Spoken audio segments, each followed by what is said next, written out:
Rail मंत्रालय से जुड़े हुए हैं और रिसेंटली आरआरबी आईएनटीपीसी एग्जाम्स में बहुत सारी प्रॉब्लम्स आई थी, जिस पर आपने एक प्रेस कॉन्फ्रेंस भी की, हमने वो प्रेस कॉन्फ्रेंस सुनी।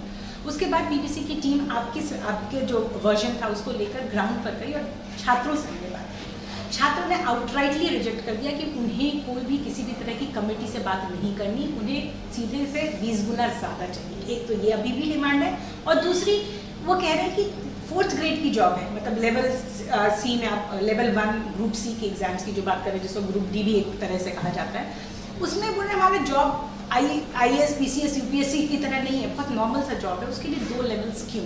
तो सबसे पहले आपसे जानना चाहूँगी, जिस कमेटी को छात्र खारिज कर चुके हैं वैसी कमेटी बना के आप क्या हासिल करें? किसने खारिज किया? छात्रों ने ग्राउंड रिपोर्ट 1 लाख से अधिक छात्रों ने अपने रिप्रेजेंटेशन दिए हैं। 1 लाख से अधिक छात्रों ने अपने रिप्रेजेंटेशन दिए इसी कमेटी को। लेकिन वो कमेटी नहीं चाहते, वो चाहते हैं कि 10 गुना रिप्रेजेंटेशन आप यही लिखा होगा ना। नहीं, आप ये देखो we are a constitutional body.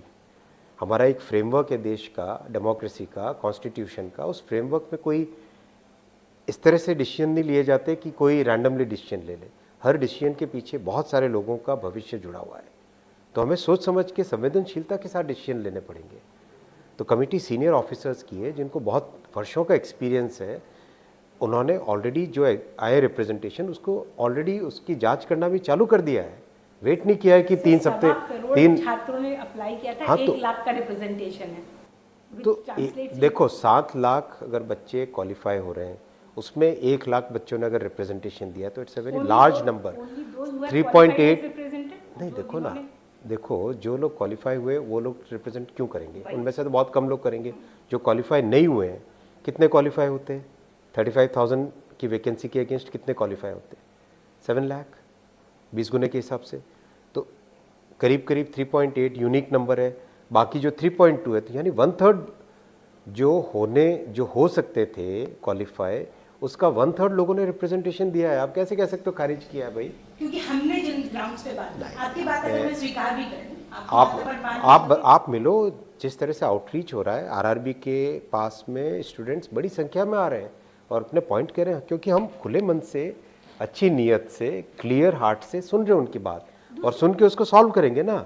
ठीक है, आप कह रहे हैं कि कुछ छात्र खारिज करने को बात कर रहे हैं और कुछ छात्रों ने आपको रिप्रेजेंटेशन भी दिया। एक दूसरी बात वो ये भी कह रहे हैं कि ग्रुप डी जैसे लेवल जिसको वो तो बहुत, देखो उसमें ऑप्शन नहीं था सर कि एक बार में हो सके। बिल्कुल हो सकता है। देखो, और बहुत सारी जगह मैंने पढ़ा भी कि हम अगर इतना बड़ा इलेक्शन करा सकते हैं तो हम इस तरह का एग्जाम क्यों नहीं करा सकते? इससे ज्यादा लोगों ने अप्लाई किया था, ये भी कहा जा रहा है।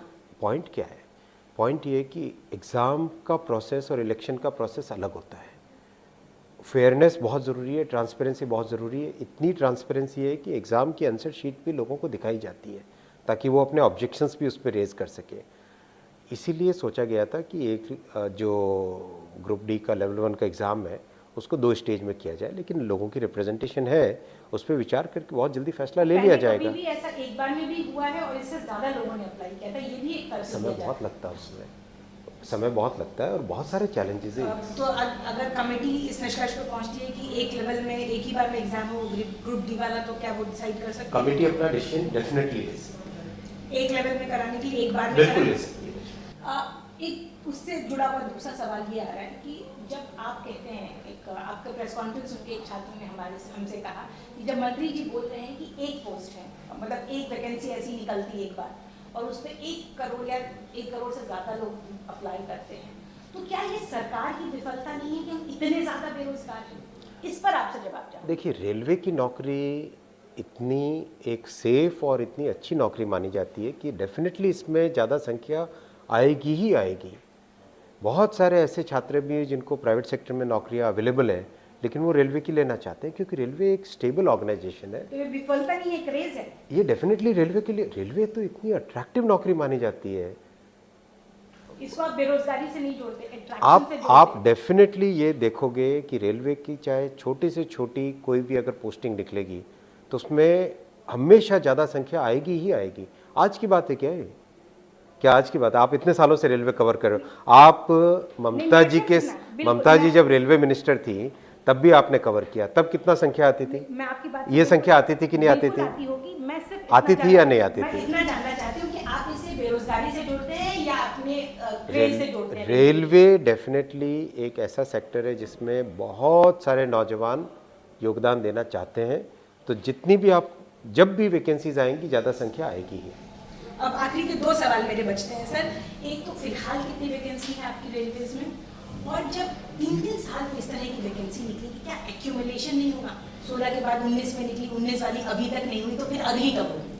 देखो बहुत सारे फैक्टर्स हैं, इन फैक्टर्स पे एसोसिएशंस का, फेडरेशंस का, उनका व्यू भी लेना होता है। आज हम बजट की बात कर रहे हैं, आप कहाँ चले गए?